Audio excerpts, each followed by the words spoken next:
अस्सलाम वालेकुम जी, साराना आपको सलाम पेश करता है और दिल्ली पाकिस्तान से मैं आपको खुशामदीद कहता हूँ। मेरे पास इस वक्त मौजूद है मरकजी मुस्लिम लीग के सदर जनाब खालिद मसूद संधू साहब। एडवोकेट सुप्रीम कोर्ट हैं, समाजी कारकुन के तौर पे इनका एक बड़ा मोदबिर नाम है। इनकी मरकजी मुस्लिम लीग जो है इस वक्त इंतखाबात का हिस्सा है। बड़े भरपूर तरीके से बकौल खालिद साहब के इंतखाबात में हिस्सा लेने जा रहे हैं। सर, आप अच्छे खासे कमाते हैं, वकील हैं, तो कहाँ ये एकदम मुस्लिम आप सियासत के मैदान में आपने आगे छलांग मार दी? मैं समझता हूँ कि पाकिस्तान सियासी जमातों का काम सिर्फ इलेक्शन नहीं है, कौम की तरबियत करना है। इस वक्त गुर्बत है, महंगाई है, तो हमने सोचा कि ऐसा काम किया जाए जिसमें लोग साथ लेके इस मुल्क के निज़ाम को थोड़ी सी इसमें अपना जो हिस्सा डाल सकते हो डाला जाए और बेहतरी लाई जाए। 2019 में हमने ये दोस्तों ने मिलकर सारी ये इस पार्टी के हवाले से मुशावरत की। 2020 में हमने बाकायदा तौर पर पाकिस्तान मरकज़ी मुस्लिम लीग की बुनियाद रखी। तो हमारी रजिस्टर्ड पाकिस्तान मरकज़ी मुस्लिम लीग इलेक्शन में आपके इंतखाबात पे कोई उनको एतराज़ नहीं हुआ? इंतखाब कराए, हमारा रिकॉर्ड उनके सामने है, हमने प्रोसेस किया, प्रॉपर तरीके से किया। तो हमने उसके मुताबिक पीटीआई ने कानून के मुताबिक नहीं किया इंतखाबात। हर पार्टी का अपना एक कॉन्स्टिट्यूशन होता है। सूरत यह है कि जब कोई बंदा डिस्क्वालीफाई कर जाए तो वो उस वक्त सरबराह नहीं होता। इलेक्शन कमीशन में बाकी सारे प्रोसेस को कंप्लीट करने के लिए जो सरबराह है उसी ने ही प्रोसेस करना होता है, तो इसलिए ज़रूरी था। बाकी तो लूप होल्स जो बताए गए हैं जजमेंट में आपने देखा, सब कुछ सामने था। 2 दिन लाइव ट्रांसमिशन होती रही, लाइव प्रोसीडिंग होती रही, कोई बात कौम के से छुपी हुई नहीं है।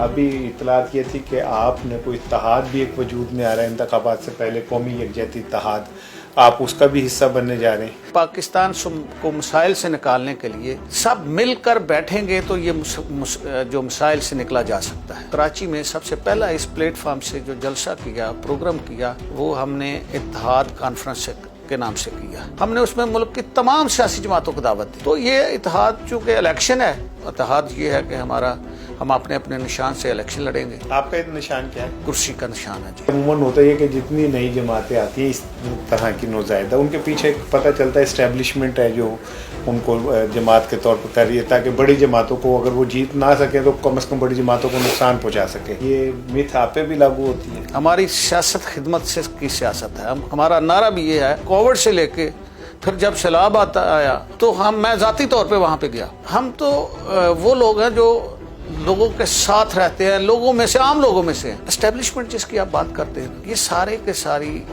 जो अदारे हैं हमारे मुल्क के हैं। देखना यह है कि क्या हम लड़ के हम इस मुल्क को तरक्की की तरफ लेकर जा सकते हैं, या हम अपने अपने मौक़िफ़ के कायम रह के जो चीज़ें मुश्तरका हैं इस मुल्क को बेहतरी की तरफ ले जाने के लिए उन पे इत्तेफाक करके हमें आगे ले जा सकते हैं। आप क्या समझते हैं कि क्या पाकिस्तान के जो हुकूमती सेटअप है इसमें इस्टेब्लिशमेंट को एक मुस्तकिल रोल दे देना चाहिए हुकूमत का, ताकि ये टकराव भी ख़त्म हो जाए और चीज़ें भी आगे बढ़ती हैं?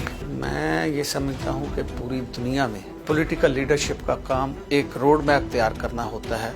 जो काम करती है मुल्क में वो एस्टेब्लिशमेंट करती है। आप अमेरिका देखें, पेंटागन की पॉलिसी के बगैर वहाँ जितनी मर्जी पावरफुल डेमोक्रेसी है वो पेंटागन की मर्जी के बगैर नहीं चलती। लेकिन वहाँ तो अगर एक जनरल बयान पॉलिसी से हट के दे दे तो उससे इस्तीफा भी मांग लिया जाता है। उनके हालात अब मुख्तलिफ हैं। पाकिस्तान के ये जो थर्ड वर्ल्ड कंट्रीज हैं इनके हालात मुख्तलिफ। अच्छा, ये आप कहना चाहते हैं? ये यहाँ के इसलिए हमें भी तो अपने दायरे में रहना होगा ना। फर्ज किया कि मुझे कोई शख्स ऑफर करता है, मैं समझता हूँ कि गलत है, तो मुझ में भी तो रिफ्यूज करने का इख्तियार होना चाहिए। मुझे भी तो ये ताकत होनी चाहिए कि मैं कहूँ कि नहीं जी, मैं तो पब्लिक की सपोर्ट से आऊँगा। हमारे सियासतदान उनके पास जाते हैं, उधर जाते हैं, उनसे सपोर्ट लेते हैं, उस वक्त वो सारे ठीक होते हैं। जब वो इख्तलाफ हो जाता है तो फिर पूरे हो जाते हैं। कितने आपके कैंडिडेट पूरे पाकिस्तान में इंतखाबात में हिस्सा ले रहे?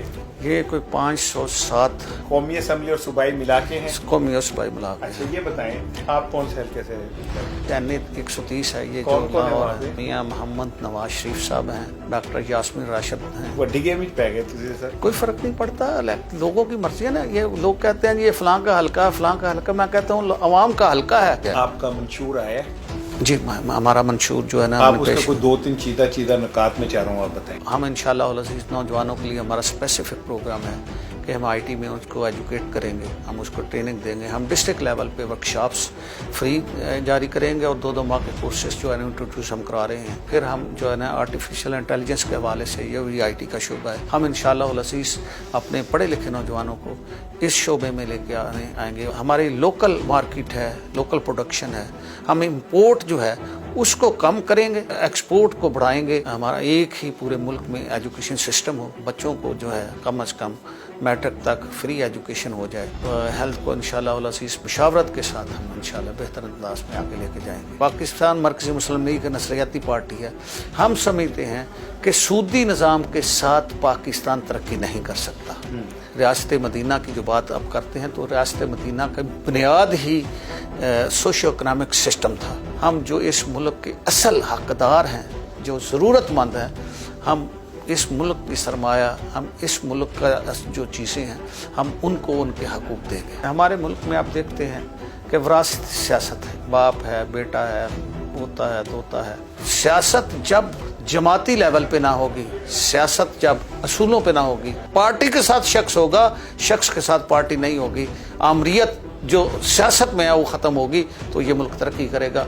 अपनी आवाम से गुजारिश करता हूँ कि खुदारा बाहर निकलिए, वोट डालिए। हम खिदमत की सियासत करते हैं, हमारा माजी आपके सामने है, हम आपके सामने हैं, कुर्सी का हमारा निशान है।